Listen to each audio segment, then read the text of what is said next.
So to create a redetermination form in Infinite Campus, you're going to select the student that you're holding the meeting for, click on Documents, then select New Document, just like you do for a notice of meeting, then create New Simple Form. You want to make sure your link to enrollment has this current school year of the 15-16 school year.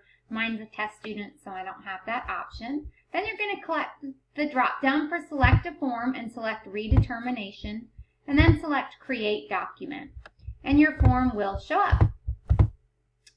One thing that's important to note here, if you're having trouble writing on any writable form, whether it's an Infinite Campus or SharePoint, if you try a different internet browser, you should alleviate that problem and be able to type directly on the form.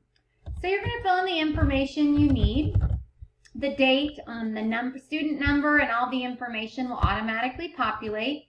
And then you're going to see this checklist of all the data that's reviewed. I'm going to go over in just a minute on how to document all that discussion, but you'll want to check off all the areas that you did review during the redetermination meeting. You may not cover all of these areas, it just depends on the needs of that student. So you'll just go through and check all the areas that were discussed for that particular student during the meeting. And then you're going to move on to the rest of the meeting once that data is reviewed with the team. And you're going to go to recommendations and decide if any additional data is needed to determine present levels of performance, yes or no. You're going to check one of those. Whether they continue to meet special ed services. Yes, the team agreed yes, so we'll check yes.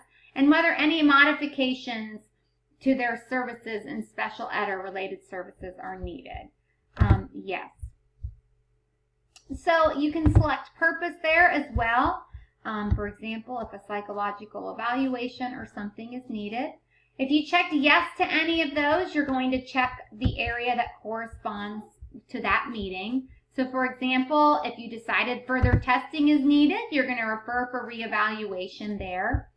List the student's current eligibility on the blank, and then list specifics on the evaluations you're recommending. For example, a full psychological evaluation, maybe a specific area you want to address, or a speech evaluation, anything that the team agreed that was important that that student have a referral for an evaluation made. If you're looking at an additional area of eligibility or a new area, you can check this and again, list the specific evaluations you're recommending. And then this is more for our students in GAA or Life, but just if you're assessing to gather more informational for instructional planning. Or if the team decides that no further testing is needed and they continue to meet, you can click their area of eligibility there. And then as far as eligibility determination, you'll just check what corresponds with what the team decided, and then make sure the parental consent that the yes or no, they do agree or do not agree. If you do request an evaluation, you must have the parent sign the consent to eval form and load that there. And then make sure that you check here that parent was given a copy of their parental rights, and then just have permission from the parent to sign their name virtually to the document. Permission given virtually. And then the date will automatically populate, and then you'll click here, you'll click Save, and that document will save. It'll say form has been saved, and then you'll see that document appear.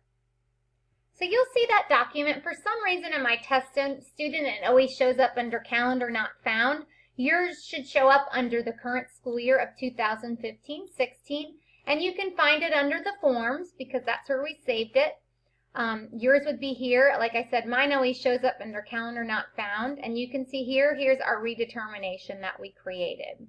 So now we've created the checklist, and that's loaded into Infinite Campus, but what's important is during the meeting, you're going to want to have this Word document, and this document you're going to just address all the areas that were discussed during that meeting. So for example, the information from parents you'll always want to have during that meeting. So you'll just input, just like you would be taking minutes, but in more specifics, like when we do the actual IEP, any information that the parent gave you. So Maggie struggles with her reading fluency. She struggles to phonetically sound out words. Maybe mom discussed something about behaviors. Maybe she struggles to stay focused during class connects. Anything that the parents give you information on. Sometimes you may have to really prompt the parents to get that information, but you want some detailed information from the parent on how the student is doing, strengths and weaknesses, as well as any concerns they may have. For IEP goals and objectives, you'll want to just state how the student's progressing on those goals, all the progress monitoring data you can have and include there. You can copy and paste their goals or objectives and then list their progress monitoring data there as well. Make sure you get information from any therapist that student may be seeing as well. Psychological evaluation, you're going to want to include that student's most recent psychological evaluation scores if you have those on file. And make sure you put what those scores mean as well. Eligibility information is just listing the area that the student is currently eligible and the date that they were found eligible. Standardized test results, if we have any of those results on file, that would be any statewide testing that was given, whether it was former CRCT, milestones, the EOG or the EOC test. Social history, that's if you will address that area if the student has struggled with any kind of social skills. If they don't struggle in that area, you can just delete that and move on. Curriculum-based assessments, that would be basically any district assessments that the student has completed. In elementary, that might be DIBELS. It could be Scantron for the new students that completed that. Any portfolios, that kind of thing. That was a district assessment. GRASP scores. Behavioral scales, that's more of a behavioral observation. Again, if the student has no behavioral issues, you don't have to address that during the meeting. But if they do, you would want to just input how they are doing and what areas that they're struggling in. Classroom observation, you can get some of this information prior to the redeterm meeting, but how does the student do in their Class Connect sessions? Are they participating? Maybe they really rather watch the recordings than the live sessions because they have anxiety in class. Are they acting inappropriately in the Class Connect sessions? Any information that you can provide there, and the parents and learning coaches can give you input as well as the student in regards to that area. If the student is receiving speech language therapy, you'll get that information from the speech therapist prior to the meeting.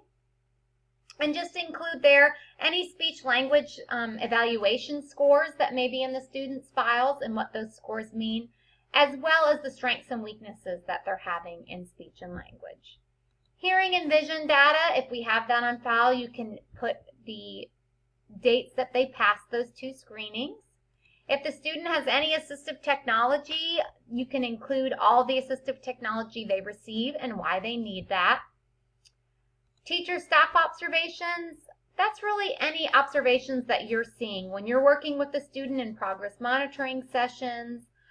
Maybe the learning coach is observing something that doesn't seem right, or maybe it's a strength that they're seeing. You would include that information here. Self-help skills, you may or may not need to address this depending on the needs of the students, but that would be, are they able to get themselves dressed in the morning independently? Do they have independent self-help skills? Discipline records, if there are any discipline records on file, if the student does have behavioral issues, you would note that. If not, again, you can just delete that and not have that be something that you discuss during the meeting. Present age, grade, and placement pretty much will be discussed at every redeterm meeting. You're just going to put the student's age, what grade they're in, and if they've been retained or not, you'll want to note that here as well. Achievement data, that ties in a lot with the district assessments as well. Any information or scores or progress monitoring that you have can go there. Current eligibility, you would just list the student's area of eligibility and when they were found eligible. And any information that's different than here, eligibility information, that could be anything that may have changed. Maybe they were formerly eligible in one area. So anything that may have changed and what they're currently being served for. Medical records, if the student is OHI or has any medical issues, you would note that here. So you may need to ask some leading questions from the parent in regards to that. Progress and grade reports, Depending on the time of the year, if grades have been done, you can input their subjects and their grades. If there's no grades that have inputted at that time, you can look in the OLS or in high school in your data system and put the progress that they have in their subjects. And not only list the progress, what they have, but also what percentage they should be at based on the start date. For attendance records, you can just list all the attendance that they have. You can look in the OLS and see if they have any missing days, put how many days and hours they should have, as well as what's reflected. Anecdotal records, we really won't have much of that here at GCA with being the nature of a virtual environment. Portfolio and work samples, anything that you've graded, whether it's progress monitoring or portfolios, you can include that. OT and PT data, if the student receives OT or PT, you can get some strengths and weaknesses from those therapists to see how they're doing there. Transition plan, any information, if that student is of that age, you would include any transition plan information. Again, if that's not something that's being discussed, you can just delete that from the list. If the student has a behavior intervention plan, you would want to list the areas that are of concern and how that plan is being put into action. Classroom-based assessments, that could be assessments within the OLS that could include things such as GRASP or any assessment that you've pushed out to your class. And then adaptive behavior, how does that student adapt to changes in their routine, just adapt to their daily living skills. And then any other data that the parent feels is important to note that hasn't been addressed, you can include there. So that's what you're going to do. You're going to go through and add all of that information during the meeting. Once you have done that, you're going to want to staple that document to your redetermination checklist that you've created. And so to do that, you're going to upload a document, and then you're going to name that document. So you're going to want to put the name that you held the meeting, and you're going to want to name that document. So maybe redetermination data. You're going to find where you've saved that document and load it there. And then you're going to want to select this option, staple this document to an existing form. You're going to click the calendar year. Yours will populate. Mine's under calendar not found.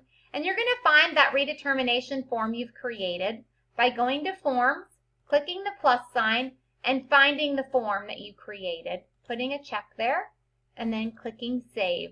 And that will staple that Word document that you just created to that redetermination checklist. Keep up the great work, everybody.